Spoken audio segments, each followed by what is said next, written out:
Hey everybody, Mark Edward Lewis here. We just did a little video on the dialogue mix of Blade of Honor that we're starting, the dialogue sections, the sound effects, and this is the ambiences. We don't have the music or the Foley in yet, but I just want to give you just before we jump in and start mixing, the breakdown of what we're doing. We're in Pro Tools 12, but everything we're talking about here really works in any nonlinear editor that digital audio workstation.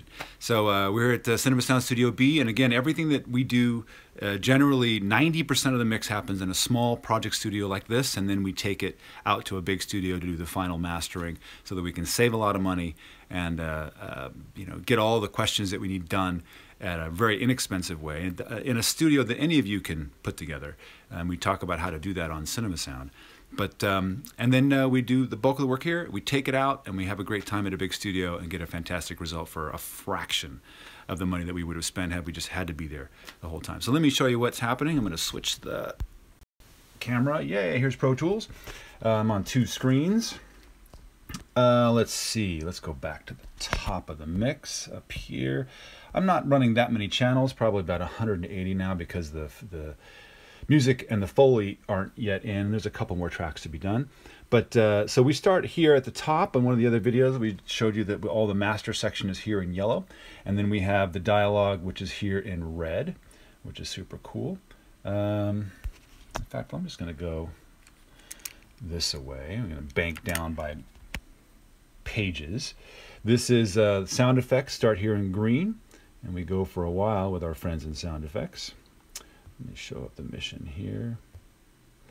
More sound effects. And then the ambiences start about here in blue. Okay, cool. Let's just scroll over here a little bit. Oh, and here's the Foley, which isn't in yet. There's the music, which again isn't in yet. We'll scroll back. Let me get the rest of these channels. There we go. Nope, not quite yet. Ambiences. There. Sound effects. Ambiences are all in the blue, and I have them organized. This is actually more ambiences than I usually do. Usually I don't have this many channels of ambiences, but I've got this special ambience bus here that all of the ambience tracks feed to, and that way if I need to change the specific sound of the ambiences altogether, I can do that very easily. Drop a plug-in in and they all change.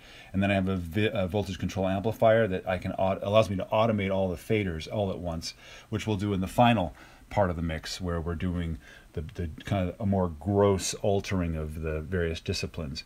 I've got ambience here that also feed specific buses inside the ambience architecture. Like this is a jet cockpit bus. And on here, I have a very small EQ that allows me to basically roll off the high frequencies, which is what would happen inside the cockpit from ambiences that might be outside of the cockpit. So let me grab this, and I'll show you kind of what I'm doing here in this jet sequence, one of the action sequences here. So here is the ambiences, some of the ambiences tracks. This is 4 of them that are running. Let me see here. Mark, that's not a touch screen. You can't touch that one.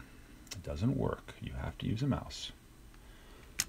All right, so this first one's panned to the surrounds. This one's panned forward, and back to the surrounds. So this is kind of a very full quadraphonic ambience. In fact, let's solo just the ambiences so we don't have any confusion.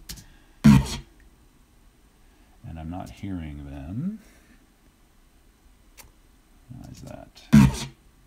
Still not hearing them. Why is that? Okay, this is excellent. The reason I'm not hearing a single ambience is why. Let's see. Good question.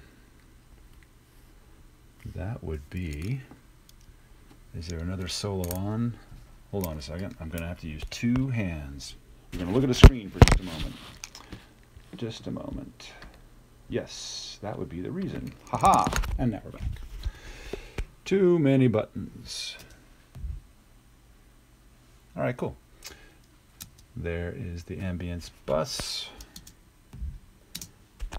And now we're not hearing anybody else, which is lovely. But I'm still not hearing what I want to hear, which is these guys. So strange. I hear him that way. Let's see. Oh, well, let's try this guy. Nope. All right, well, I tell you what, let's do. We'll mute the other guys. Like I said, we're just beginning the mix on this, and some of the routing hasn't quite shown up the way we want it to. Let's turn off the sound effects bus. Approaching the apps car. Cool, and we'll turn off the dialogue for a second. The dialogue bus goes off. And I'm realizing now why that isn't working, because I haven't actually locked up the ambience tracks to the VCA. Excellent. Anyway, so what you're hearing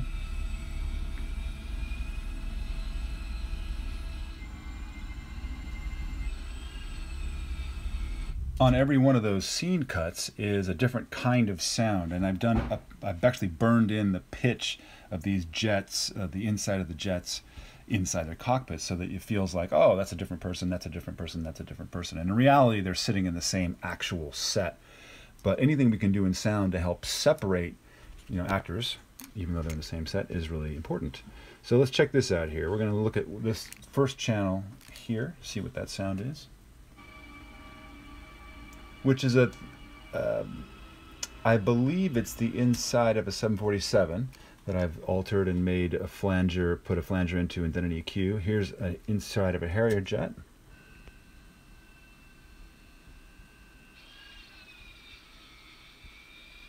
It's in there pretty mildly because it's pretty strong. We also use it whenever we go outside, but it's with that EQ, so it sounds darker. Here's a Seacopter interior, which I love the Seacopter interiors.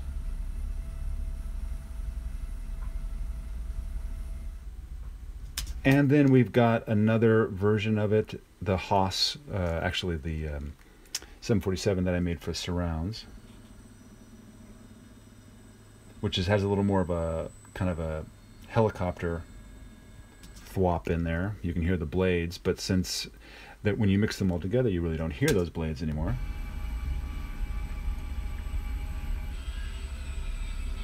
It just adds sort of a nice flavor to it, and it's back in the surround, so nobody's going to think, oh, that's a helicopter. Cool.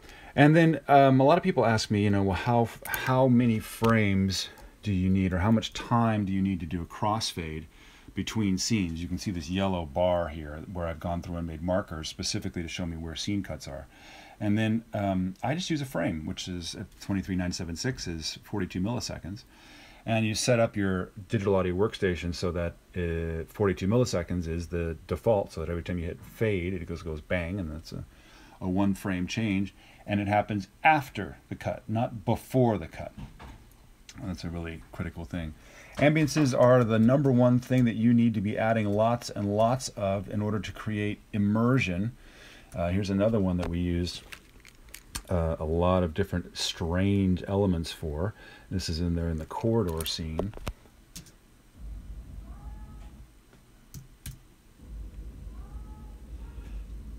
It's a fluorescent light, buzzing and mono, 2 different kinds of spaceship sample rumbles, and then I've got, I don't know if you can hear it, pretty quiet, but there's a drill sergeant going on drilling people in the background. And since the idea is that everybody on ship is mainly women, we pitched everybody up and changed their format so they sound like a woman drill sergeant and a bunch of women recruitees. Let's see if I can solo it and see.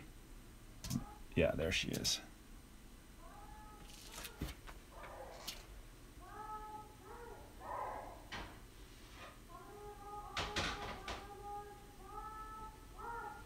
Anyway, it's pretty successful. It's way in the background, like where ambiences should be, which is, as I always say, very low. The most important 2 words, very low.